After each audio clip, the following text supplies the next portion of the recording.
नमस्कार मित्रों, मैं कान्हा राम सैनी मेरे YouTube चैनल संस्कृत ज्ञान गंगा में आपका स्वागत करता हूं। अष्टसंधि प्रकरण हमारे चल रही थी। अष्टसंधि प्रकरण का हम अध्ययन कर रहे थे और अष्टसंधि प्रकरण में हमने अब तक यण संधि, अयादि संधि और गुण संधि का विस्तृत अध्ययन कर लिया था।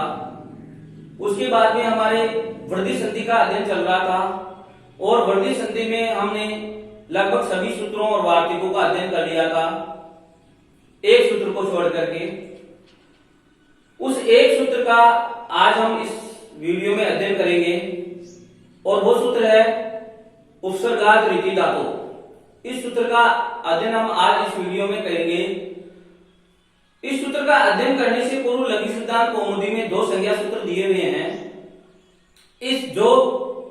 इस सूत्र की भूमिका के रूप में कहे गए हैं, यानी उन दोनों संज्ञा सूत्रों को समझने के बाद में हम जो ये उपसर्गात् रीति धातु जो सूत्र है इसको अच्छी तरह से समझ सकते हैं।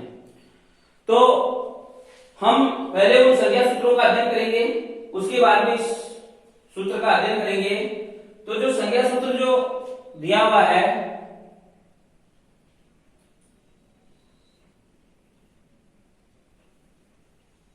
वो है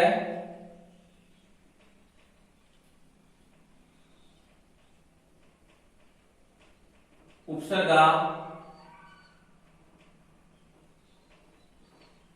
क्रिया योगी।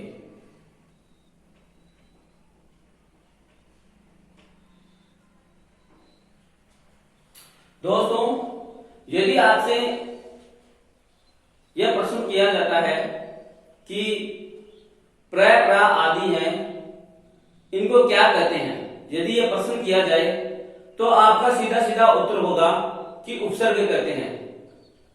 परंतु यदि आज तक आप इसको उपसर्ग कहते आए हैं तो आप उपसर्ग कहना इसको छोड़ दें, क्योंकि प्र प्रा आदि हैं वो प्रादि हैं।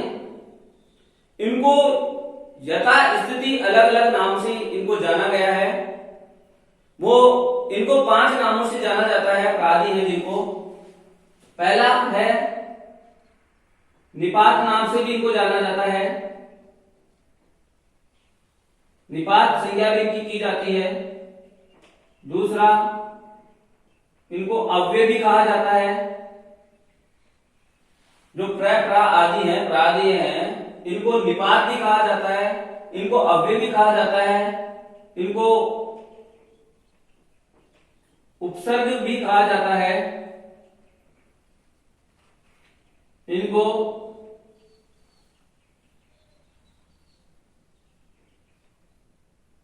गति भी कहा जाता है और इनको कर्म प्रवचनीय भी कहा जाता है। जो प्रादि हैं, प्र प्रा आदि हैं, इन प्रादियों को 5 नामों से जाना जाता है। पहला निपात, दूसरा अव्यय, तीसरा उपसर्ग, चौथा गति और 5वां क्रम प्रवचनीय। इनके 5 नाम होते हैं। इनको यथास्थिति इन 5 नामों से जाना जाता है।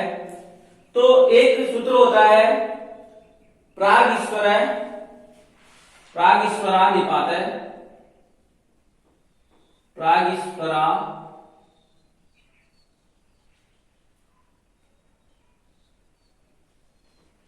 प्रागईश्वरान निपात। इस सूत्र के द्वारा इनकी निपात संज्ञा होती है, इनको निपात कहा जाता है। एक सूत्र होता है स्वरादि निपातनम अव्ययम, स्वरादि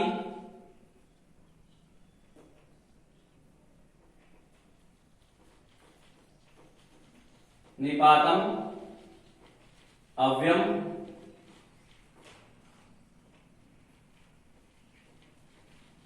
इस सूत्र के द्वारा इनकी अव्यय संज्ञा होती है प्रादियों की। और जो हम ये संज्ञा सूत्र पढ़ रहे हैं उपसर्गा क्रिया योगी,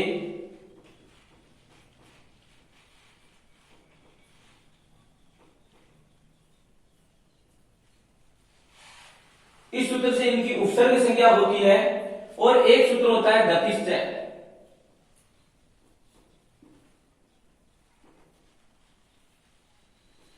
इस सूत्र से प्रादियों की गति संज्ञा भी होती है। और कारक प्रकरण का हम जब अध्ययन करेंगे तो इनमें से कुछ को क्रम प्रवर्तनीय भी कहा गया है। जैसे अनुलक्षण एक सूत्र होता है वहां पर कारक प्रकरण में, तो लक्षण अर्थ में अनु की क्रम प्रवर्तनीय संज्ञा होती है। तो इस प्रकार से इनको क्रम प्रवर्तनीय भी कहा जाता है। तो इस प्रकार से प्रादियों के ये 5 नामों से जाना जाता है। इनको सीधा उपसर्ग नाम नहीं दिया गया है, इनको विषय और स्थान के हिसाब से नाम दिया जाता है। तो आपके मन में ये सवाल आ रहा होगा, तो फिर इनको 5 नामों से जाना जाता है तो उपसर्ग किसे कहते हैं? तो आपका जो ये सवाल है उसका उत्तर यह है कि उपसर्गा क्रिया योग्य। यदि ये जो प्रादि हैं, इन प्रादियों का क्रिया के साथ योग हो तो इनकी उपसर्ग संज्ञा होती है, इनको उपसर्ग कहा जाता है। तो यदि हम इसकी वृत्ति देखते हैं तो वृत्ति में लिखा हुआ है कि प्रादेय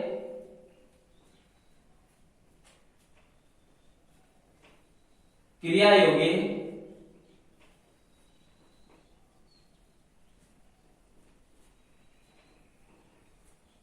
उपसर्ग संज्ञा शिव।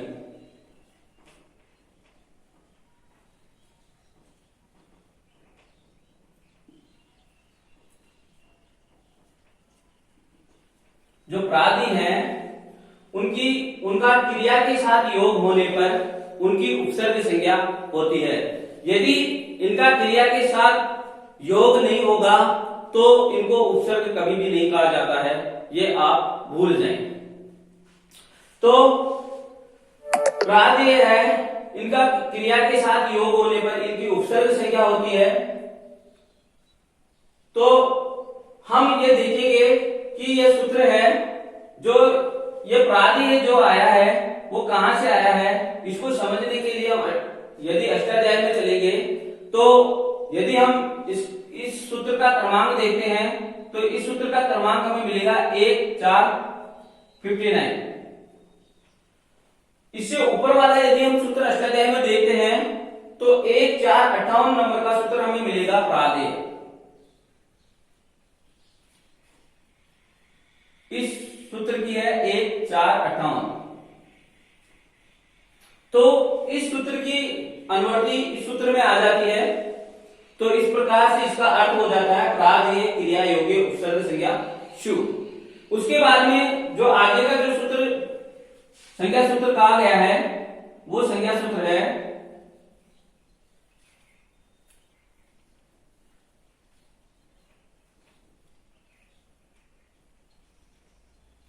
भुआदियो धातु।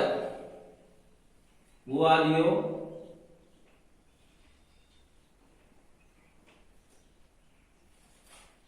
धातु। भू आदि की धातु संज्ञा होती है, ये धातु संज्ञा करने वाला सूत्र है भुआदियो धातु है।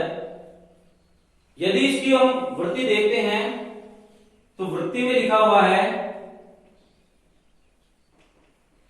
क्रियावाचिनो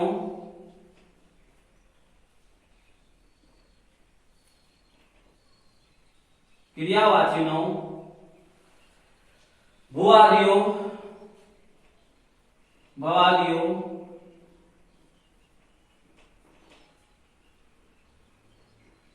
धातु संज्ञा स्वी।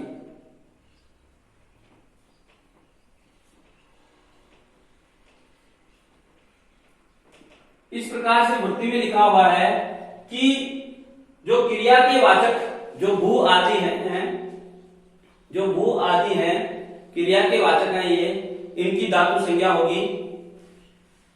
पाणिनि जी ने लगभग 2200 के लगभग धातुएं कही हैं। तो ये सभी धातुएं क्रिया की वाचक है, इसीलिए इन सब की धातु संज्ञा होगी। इन दोनों संज्ञा सूत्रों के बाद में जो हमारा विधि सूत्र दिया हुआ है वृद्धि संधि का, वो सूत्र है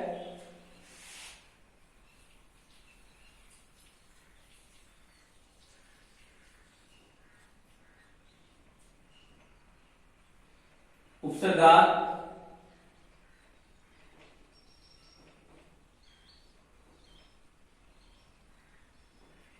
वृद्धि धातु।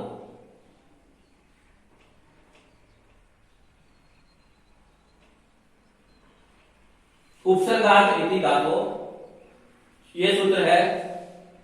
इस सूत्र का अर्थ है कि यदि उपसर्ग हो और वो भी कैसा, अवर्णांत। इस सूत्र का अर्थ करने के लिए हमें तीन जो ऊपर जो सूत्र हैं पढ़े गए हैं उन सूत्रों का की अनुवृत्ति इसमें आएगी। पहला जो एक हमने सूत्र पढ़ा था आद गुणा,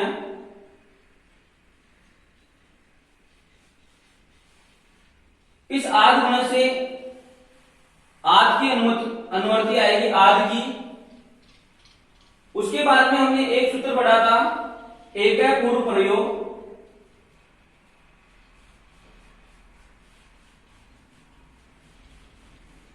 एक है पूर्व प्रयोग, यह अधिकार सूत्र है।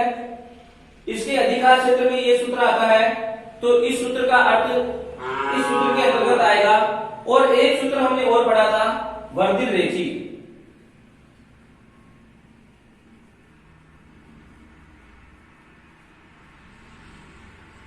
इस वृद्धि रेखी सूत्र से भी वृद्धि जो शब्द है उसकी अनुवृत्ति इसके अंतर्गत आएगी।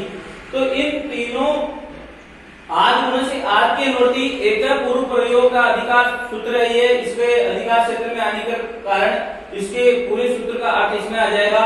और वृद्धि रेखी से वृद्धि शब्द की अनुवृत्ति आकर के इस शब्द का अर्थ होगा कि अवर्णांत जो उपसर्ग हो, और यदि अवर्णांत उपसर्ग के बाद में विकारादि कोई धातु हो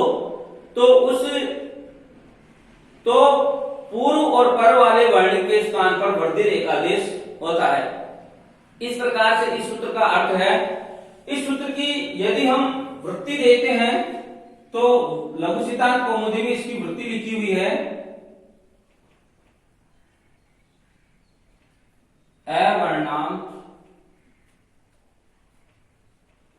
अवर्णांतात दो उपसर्गात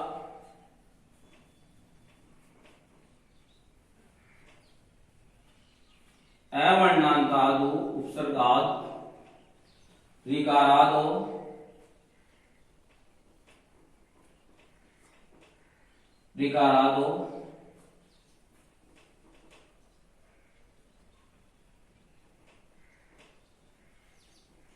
धातु धातु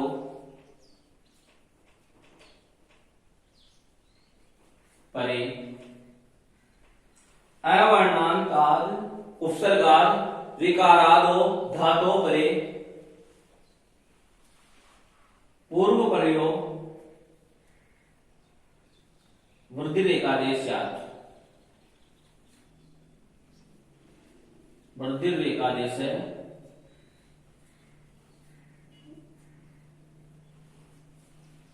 सात।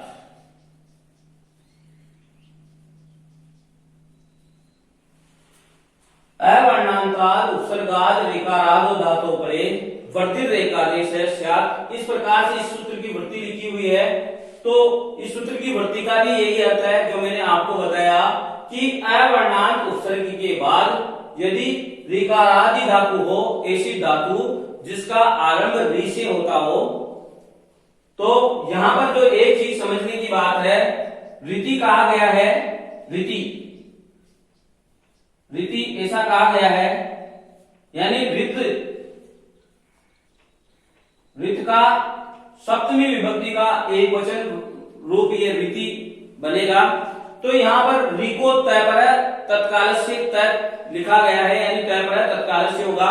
तो रि के जो 30 भेद होते हैं वो 30 भेद न होकर के यहाँ सिर्फ मात्र रि के ही भेद गिने जाएंगे ऋत कह देने के कारण। यहाँ पर जो इसके 18 भेद हैं उन्हीं की गिनती यहाँ पर होगी। नहीं, जो इसकी जो 6 वेद हैं ऋ के ऋष्व के, उन्हीं की गिनती यहाँ पर होगी। इस प्रकार से यहाँ पर जो होगा ऋष्व ऋ के ही आएगा, ऋकार इनका नहीं आएगा यहाँ पर। तो इस प्रकार से यहाँ पर अवर्णांताद उपसर्गाद ऋकाराद धातु परे वर्धित एक आदेश स्यात्। वृद्धि एक आदेश होता है, एक आदेश है, एक पूर्व प्रयोग। इस सूत्र का अर्थ है वृद्धि शब्द की अनुवृत्ति इस सूत्र के अंतर्गत आई गई है, इस सूत्र के अंतर्गत। और आद गुण से आद अवर्णांताद शब्द की अनुवृत्ति इसमें आ गई है, और बाकी बचे जो शब्द इसी सूत्र के हैं। तो इस प्रकार से इस सूत्र का अर्थ हुआ। अब इसका जो हमें उदाहरण दिया हुआ है वो दिया हुआ है प्रार्थकी।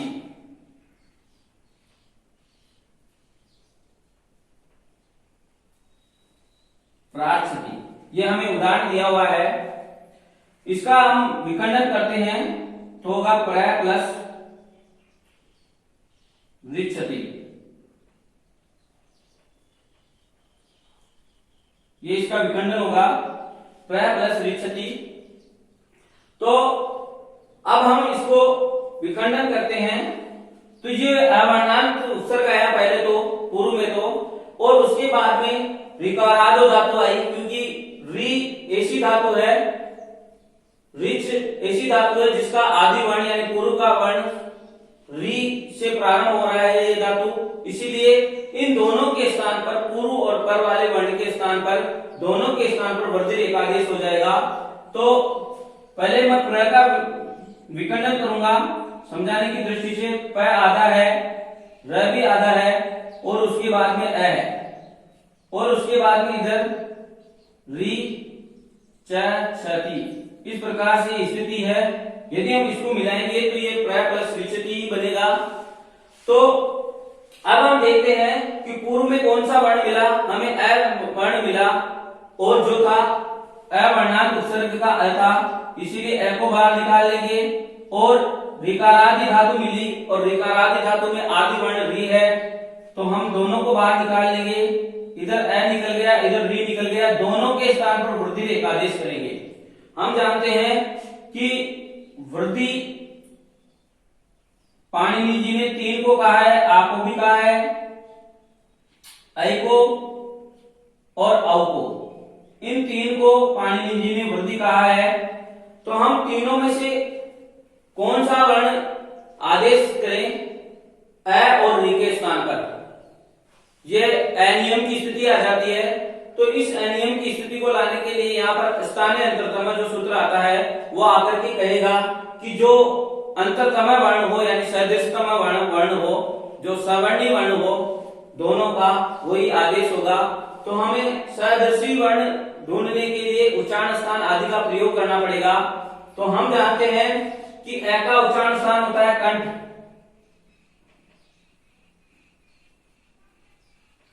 ऋ का उच्चारण स्थान होता है मूर्धा,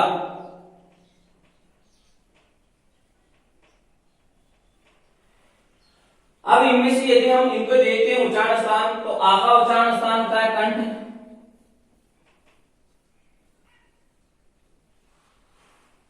ऐ का उच्चारण स्थान होता है कंठ तालु, और जो औ होता है औ का उच्चारण स्थान होता है कंठ और ओष्ठ। इस प्रकार से हमने सभी के उच्चारण स्थान देख लिए। तो हम अ की दृष्टि से यदि हम देखते हैं इन दोनों में से सवर्णी, तो अ का उच्चारण स्थान कंठ होता है, तो आ में भी कंठ आ रहा है, ऐ में भी कंठ आ रहा है, और औ में भी कंठ आ रहा है। इस प्रकार से हम निश्चित न कर पाएंगे कि कौन सा सवर्णी है इनका। उसके बाद में यदि हम ऋ की दृष्टि से देखते हैं तो ऋ का उच्चारण स्थान हम जानते हैं मूर्धा है, तो आ में भी मूर्धा नहीं है, और ऐ में भी मूर्धा नहीं है, और ओ में भी मूर्धा नहीं है। परंतु यदि हम औ को ग्रहण करते हैं तो जो ऋ के दो गुण यहाँ पर आ जाएंगे, एक कंठ जो ऋ में नहीं है और एक ओष्ठ जो भी ऋ में नहीं है। इस प्रकार से दो गुणों का दोष आ जाएगा इसमें, तो ओ को ग्रहण नहीं कर सकते। और यदि हम ऐ को ग्रहण करते हैं तो ऐ को ग्रहण करेंगे तो भी दो अवगुणों का इसमें आ जाएगा दोष। एक कंठ और तालु दोनों ही उच्चारण स्थान वाला भी नहीं है। इस प्रकार यदि हम आ का ग्रहण करेंगे तो एक ही गुण आएगा, यानी जो है वो सवर्णी होगा, वो होगा आ। तो हम इन दोनों के स्थान पर जो अ वर्ण है और री वर्ण है, इन दोनों के स्थान पर वृद्धि रेखा आदेश करेंगे तो जो एक आदेश होगा वो होगा आ। अब हम जानते हैं कि उरण रपर है, उरण रपर है, सूत्र यहां पर लागू हो जाएगा, क्योंकि यह सूत्र कहता है कि री के स्थान पर आने वाला अण, री के स्थान पर आने वाला अण र प्रत्याहार से युक्त होना चाहिए। तो ये री के स्थान पर आने वाला अण हुआ आ, तो ये र प्रत्याहार से युक्त होगा। हम जानते हैं र प्रत्याहार में र और ल दो वर्ण होते हैं। अब इन दोनों में से कौन सा ग्रहण करें, तो हम री का सवर्णी का ही ग्रहण करेंगे। तो री का स्थान हम जानते हैं उच्चारण स्थान मूर्धा होता है, तो यहाँ मूर्धा उच्चारण स्थान वाला ही ग्रहण करेंगे। तो र है जो मूर्धा उच्चारण स्थान वाला है, तो इस प्रकार से र इसके बाद में आ जाएगा और स्थिति ये हो जाएगी कि प आधा बचा है, र भी आधा है, ए और री के स्थान में हमने आर कर दिया और आगे जो बचा है छह छठी, ये स्थिति बची है। यदि हम इसको यहां मिलाएंगे तो प र और आ मिलकर के प्रा हो जाएगा, पैर र और आ मिलकर के प्रा हो जाएगा। ये र है जो ऊपर जाएगा और ऊपर जो स्वर है उसके ऊपर ही जाएगा, तो छह के ऊपर चला जाएगा और आगे बचा ती। तो इस प्रकार से जो रूप है वो बनकर के हमारा हो जाएगा प्राक्षती। तो इस प्रकार से ये रूप बन गया।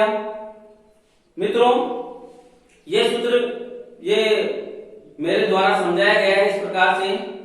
यदि आपको मेरा वीडियो पसंद आया तो इसको लाइक करें और अधिक से अधिक शेयर करें और मेरे चैनल को सब्सक्राइब करें। आज के लिए इतना ही।